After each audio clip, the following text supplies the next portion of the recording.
আমাদের এই রাজ্যে এই কয়েকদিন যাবৎ ধরেই যেভাবে নিত্য প্রয়োজনীয় জিনিসের দাম বাড়াচ্ছে তার প্রতি সরকারের কোনো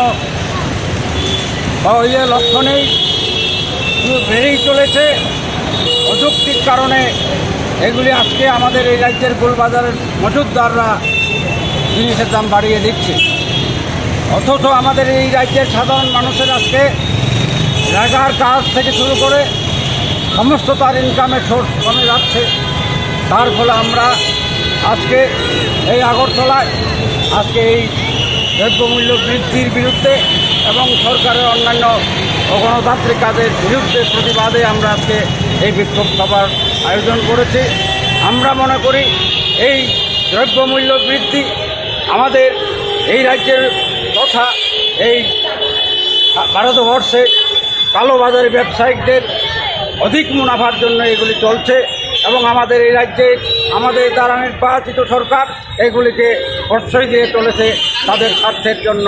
তাই আমরা মনে করি তার বিরুদ্ধে একমাত্র জনগণের ঐক্যবদ্ধ আন্দোলনে একমাত্র প্রতিরোধ করার সম্ভব। তাই আমরা আজকে 7 দফা দাবির ভিত্তিতে এই আন্দোলন শুরু করেছি।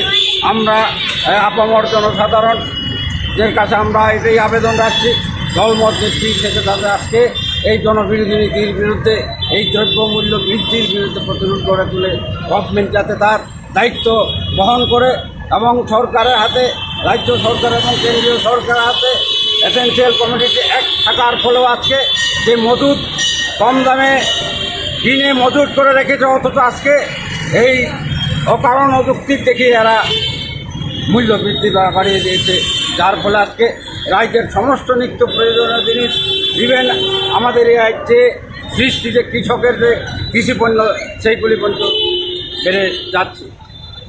এই কারণে আমাদের আজকের এই বিক্ষোভ সভা।